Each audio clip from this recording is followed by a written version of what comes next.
चलिए बच्चों, अब हम लोग जो है पढ़ेंगे मेंडलीव की आवर्त सारणी की उपलब्धियां।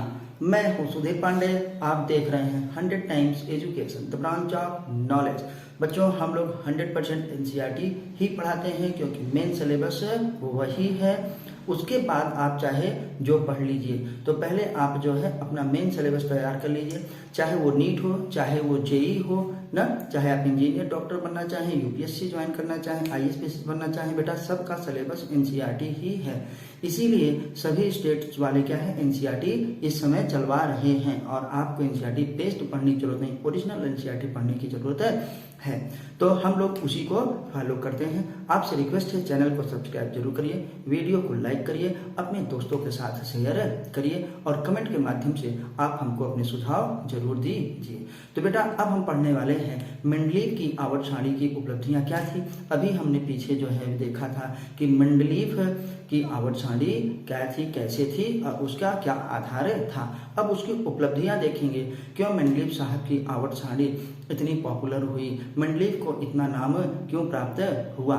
तो आइए देखते हैं बेटा मेंडलीव की आवर्त सारणी की उपलब्धियां। तो मेंडलीव की आवर्त सारणी में मुख्यतः बेटा उनकी 3 उपलब्धियां थी।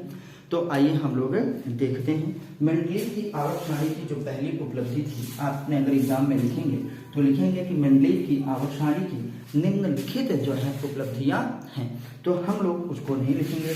आइए देखते हैं पहली उपलब्धि।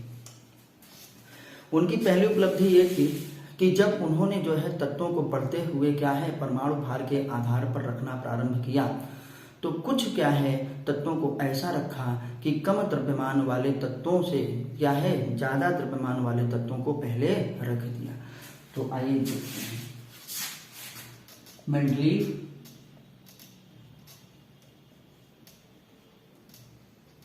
ने ज्यादा परमाणु द्रव्यमान वाले तत्व तत्वों को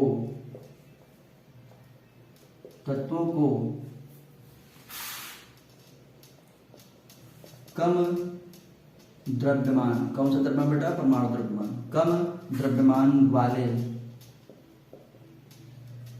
तत्व से पहले रखा। अब बेटा यहां पे क्या हम कर दे रहे हैं, थोड़ा सा हमेशा ऐसा नहीं था, कई बार। तो बेटा याद रखिएगा मेंडलीव ने कई बार, उनको ऐसा करना पड़ा, मजबूरी बस। अभी बताते हैं क्यों करना पड़ा, तो कई बार ऐसा करना पड़ा। तो मेंडलीव ने जो बदले हैं उसको देखो अलग कलर से लिखे हैं, तो याद रखिएगा मेंडलीव ने कई बार ज्यादा परमाणु द्रव्यमान वाले तत्वों को क्या है बेटा कम द्रव्यमान वाले तत्वों से पहले रखा। ऐसा उन्होंने क्यों किया ये भी याद रखिएगा। ऐसा उन्होंने इसलिए किया, ऐसा उन्होंने इसलिए किया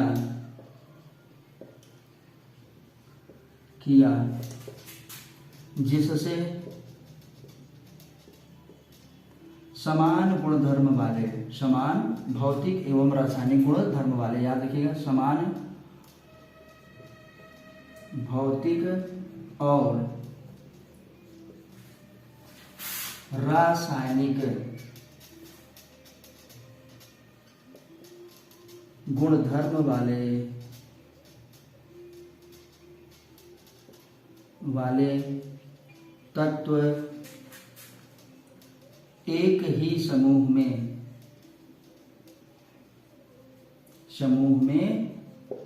आ जाएं, मतलब उनका स्थान क्या हो जाए एक ही जगह रहे।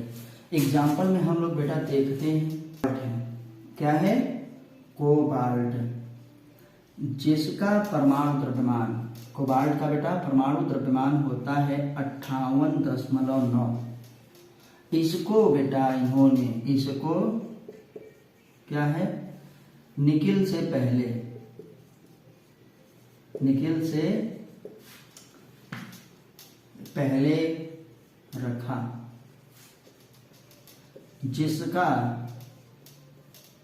द्रव्यमान क्या, जिसका परमाणु द्रव्यमान कितना है बेटा 58.7, जिसका परमाणु द्रव्यमान महाराज क्या है 58.7 है। ज्यादा अंतर नहीं है, लेकिन फिर भी उन्होंने कोबाल्ट को क्या किया पहले रख दिया, किससे निकिल से, क्यों, ताकि इनको जो है समान गुणधर्म वाले जो है तत्व एक ही स्थान पर रहें, एक ही जगह पे रहें। तो बेटा ये इनकी पहली उपलब्धि थी। पहली उपलब्धि में फिर से एक बार रिवाइज कर लीजिए, कई बार ज्यादा परमाणु वाले तत्वों को क्या है कम द्रव्यमान वाले तत्वों से पहले रखा। ऐसा इसलिए उन्होंने किया ताकि बेटा समान भौतिक एवं रासायनिक गुणधर्म वालों को क्या है तत्व एक ही स्थान पर रहे, या एक ही स्थान मिले, या एक ही समूह प्राप्त हो, ये याद रखिएगा। एग्जाम्पल में हम देखेंगे कोबाल्ट को किससे पहले रखा, निकिल से बेटा पहले रख दिया। कोबाल्ट का परमाणु द्रव्यमान हमारे पास 58.9 और निकिल का कितना होता है 58.7 होता है। अब हम बेटा मेंडलीव की क्या है दूसरी उपलब्धि को देखेंगे। आइए देखते हैं मेंडलीव की दूसरी उपलब्धि क्या थी, कि हम अभी आपको बताए थे कि मेंडलीव की आवर्त सारणी में कुछ रिक्त स्थान थे और उनको इस बात का अनुमान था क्या कि भैया ये ड्रॉबैक नहीं था कि कुछ तत्व अब भी आने वाले हैं। तो याद रखिएगा, आइए देखते हैं मेंडलीव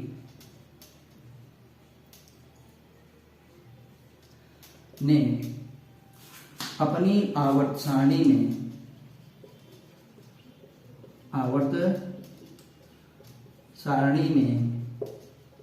कुछ स्थान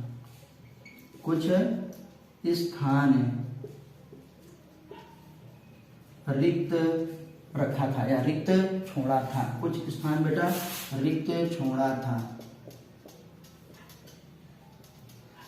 ताकि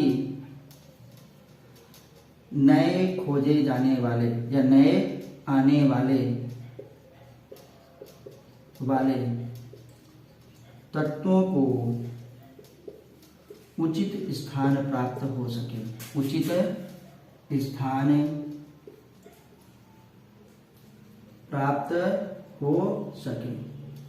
और बेटा इन्होंने उसको नाम भी दिया था, जैसे हमारे पास है क्या स्कैंडियम है, हमारे पास बेटा जर्मेनियम है, ये सब तत्व जो है मेंडलीव के पीरियोडिक टेबल के समय नहीं थे।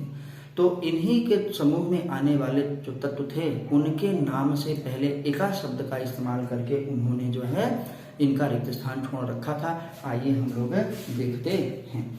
अगर हम एग्जाम्पल बनाते हैं 3, जैसे एका बोरान, क्या है एका बोरान। एका बोरान याद रखिएगा किसके लिए था बेटा स्कैंडियम के लिए, किसके लिए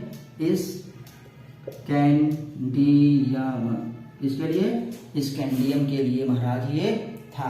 फिर हम आते हैं बेटा एका एल्यूमिनियम, एका एल्यूमिनियम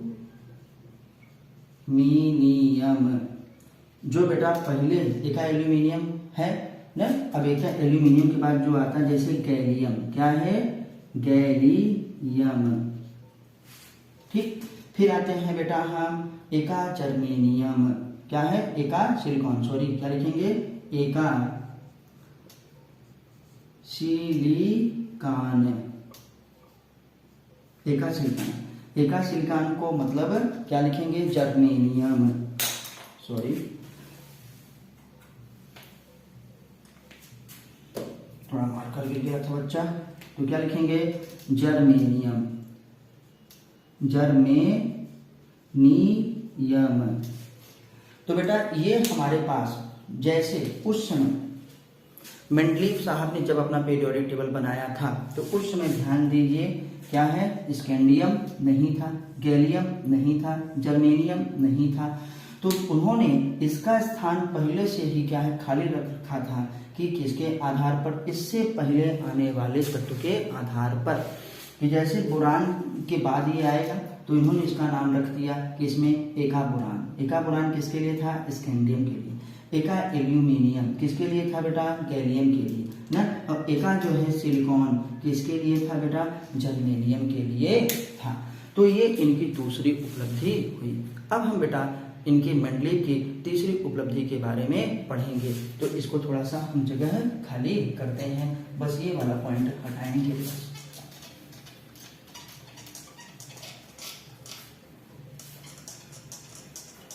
इनकी बेटा सबसे बड़ी उपलब्धि ये थी कि मेंडलीव के टाइम पे अक्रिय गैसों की खोज नहीं हुई थी, क्योंकि अक्रिय गैस क्या होते हैं, वायुमंडल में बहुत ही कम मात्रा में उपस्थित हैं। तो जब इनकी खोज की गई तो पीरियोडिक टेबल को बिना छेड़े क्या है, उनको आवर्त सारणी में जोड़ा जा सका। तो बेटा हम आते हैं तीसरे पॉइंट में, यही लिखेंगे मेंडलीव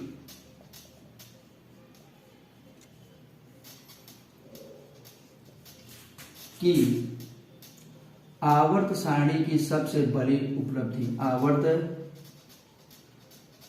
सारणी की सबसे बड़ी उपलब्धि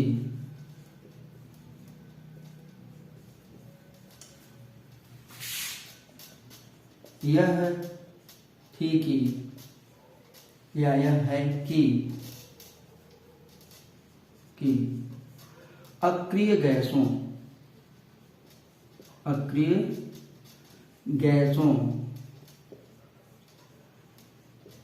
का पता चलने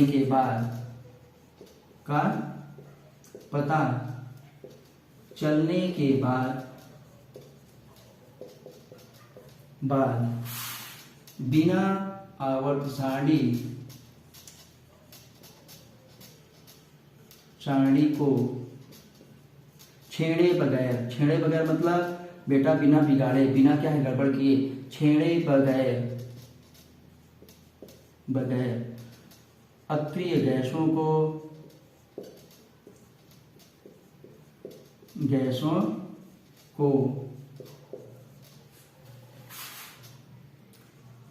आवर्त सारणी में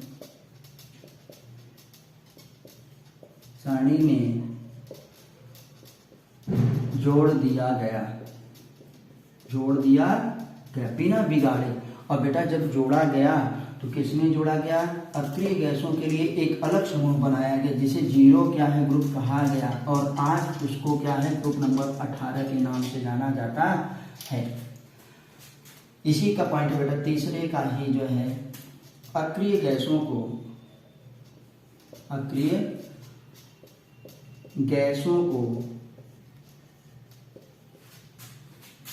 एक अलग ग्रुप, एक अलग समूह,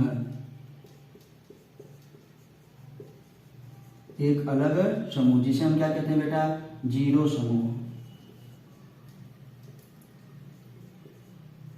0 समूह में रखा गया, जिसे आज मतलब long form of periodic table में, मॉडर्न पीरियोडिक टेबल में, जिसे आज समूह संख्या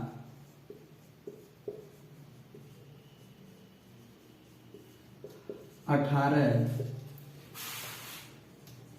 के नाम से जाना जाता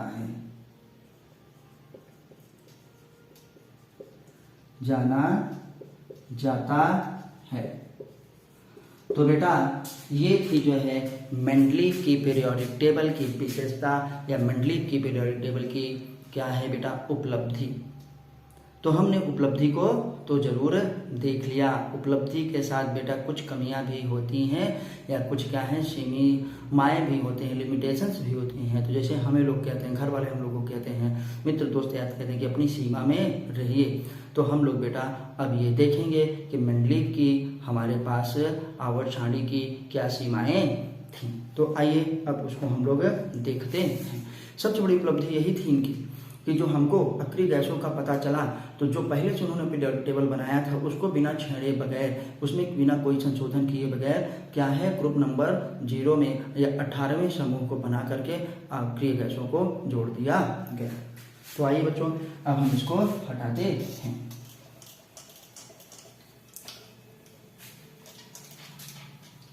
अब हम पढ़ेंगे महाराज मेंडलीव की आवर्त सारणी की उपलब्धियों के बाद सीमाएं। क्या पढ़ेंगे? सीमाएं। तो बेटा उसको भी जो हम लोग खत्म कर लेते हैं। प्लीज आपसे रिक्वेस्ट है पूरा वीडियो देखिए, वीडियो को स्किप मत करिए। उसमें जो है आपकी चीजें बीच से छूट जाती हैं तब बेटा क्या होता है, तब दिक्कत होती है, आगे की चीजें सही समझ में नहीं आती। सीमाएं मतलब limitations of Mendeleev periodic table. चलिए बेटा, तो आइए हम देखते हैं कि इनकी क्या सीमा थी या क्या कमियां थी। तो इनकी पहली कमी, सबसे पहले कमी मेंडलीव साहब की ये थी कि हम जानते हैं कि हाइड्रोजन को उचित स्थान पर न रखना।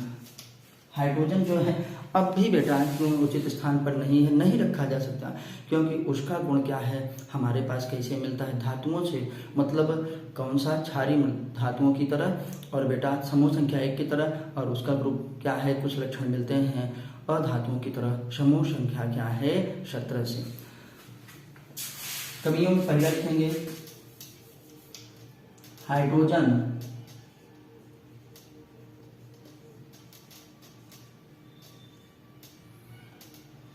का स्थान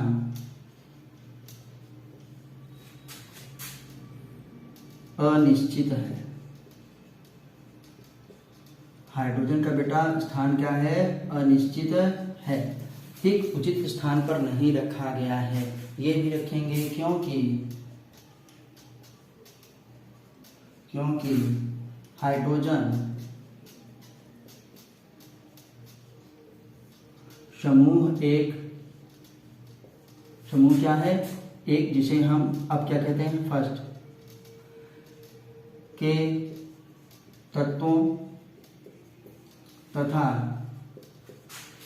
समूह 17, और 17 को बेटा हम लोग समूह बेटा यहाँ लिखेंगे समूह 17, और जिसे हम लोग क्या कहते हैं, सेवंथ, क्या है बेटा, सेवंथ ए के तत्वों से समानता प्रदर्शित करता है, समानता प्रदर्शित करता है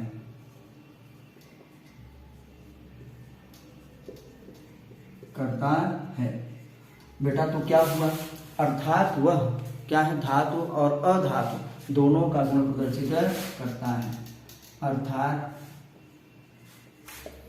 हाइड्रोजन धातु तथा अधातु, अब 11th में इसको खूब अच्छे से डिटेल में आपको पढ़ाएंगे, धातु तथा अधातु दोनों का गुण प्रदर्शित करता है, दोनों का गुण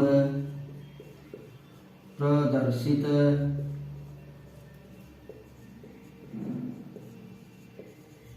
करता है। तो बेटा हम लोगों ने ये देखा कि मेंडलीव साहब का जो पीरियोडिक टेबल है उसमें हाइड्रोजन का स्थान क्या है महाराज, निश्चित नहीं है। इसलिए जो है याद रखिएगा कि ये सबसे बड़ी इनकी क्या है, सीमा है। चलिए आइए बेटा हम लोग दूसरी इनकी सीमा को देखते हैं या दूसरी कमी को देखते हैं ना। तो कमी ना कह करके लिमिटेशंस देखेंगे, क्योंकि उस समय जो है ज़्यादा जानकारी नहीं थी। जितनी जानकारियाँ थी तत्वों के बारे में मेंडलीव साहब ने उसके आधार पर बहुत ही अच्छा जो है अपना जो है शोध प्रस्तुत किया था। तो आपसे पूछा जाए कि सावधानियाँ क्या थी, कमियाँ क्या थी ना, या हमारे पास कहें कि सीमाएं क्या थी, तो बेटा यही सब आंसर लिखना है, याद रखिएगा। तो दूसरा हमारे पास क्या था कि मेंडलीव के टाइम पर ना, मेंडलीव के समय में समस्थानिकों के बारे में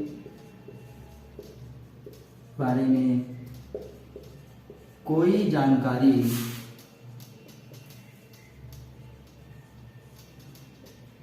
नहीं थी। अब बेटा जब कोई जानकारी नहीं थी तो मेंडलीव साहब कैसे लिखे। अब समस्थानिक क्या होते हैं, जिनके परमाणु क्रमांक समान हो, लेकिन परमाणु द्रव्यमान क्या हो, भिन्न हो।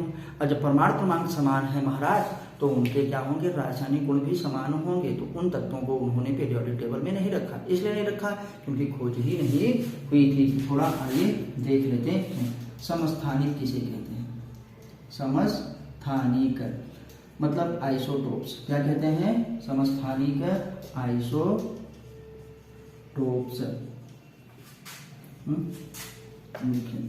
वे तत्व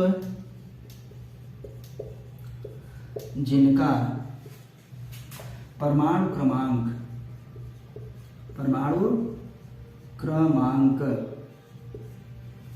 क्या होता है बेटा, समान तथा परमाणु भार या परमाणु द्रव्यमान भिन्न होता है,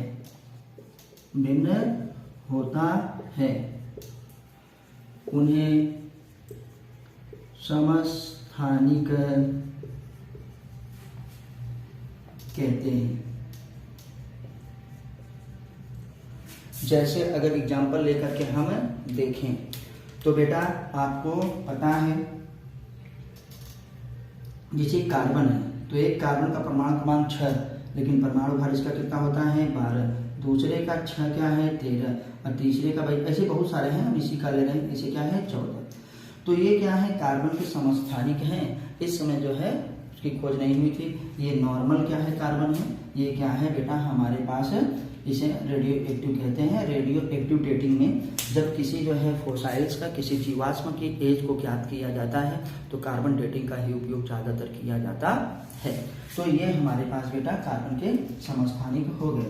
और इन्होंने समस्थानिकों के लिए न कोई जगह छोड़ी और न क्योंकि जगह इसलिए नहीं छोड़ा बच्चा, क्योंकि इनको जो है जानकारी ही नहीं थी। तो ये क्या है, ये सीमा हमारे पास है। अब हम बेटा एक और पढ़ेंगे, तीसरे जो है लिमिटेशंस के बारे में। बेटा हमारे पास ऐसे ड्रॉबैक कहिए या सीमाएं अब कहिए। तीसरी इसकी सीमा ये थी कि मेंडलीव की आवर्त सारणी में, मेंडलीव की आवर्त सारणी में तत्वों का परमाणु द्रव्यमान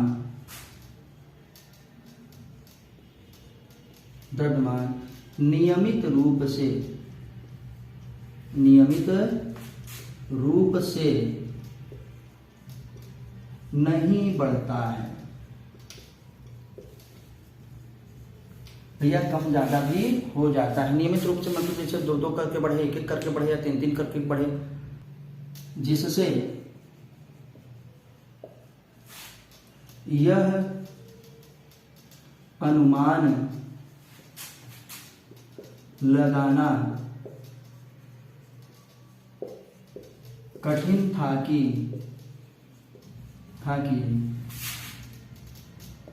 दो तत्वों के बीच में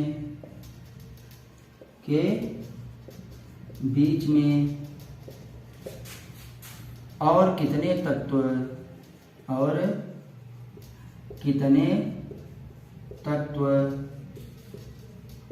आ सकते हैं। तो बच्चों हम लोगों ने जो है मेंडलीव की जो है आवर्त सारणी की सीमाओं को भी पढ़ लिया। मेंडलीव की आवर्त सारणी की पहली सीमा ये कि हाइड्रोजन का अनिश्चित स्थान, मतलब हाइड्रोजन अपने उचित स्थान पर नहीं है। हाइड्रोजन के भैया मेंडलीव की दूसरी जो है सीमा क्या थी, लिमिटेशंस क्या थी कि उन्होंने आइसोटोप्स के बारे में नहीं बताया। कहीं कहीं ये भी लिखा कि आइसोबार्स क्या है, समस्थानिकों और संभारिकों के बारे में उन्होंने कोई भी चर्चा नहीं की थी। चर्चा इसलिए नहीं की कि जानकारी नहीं।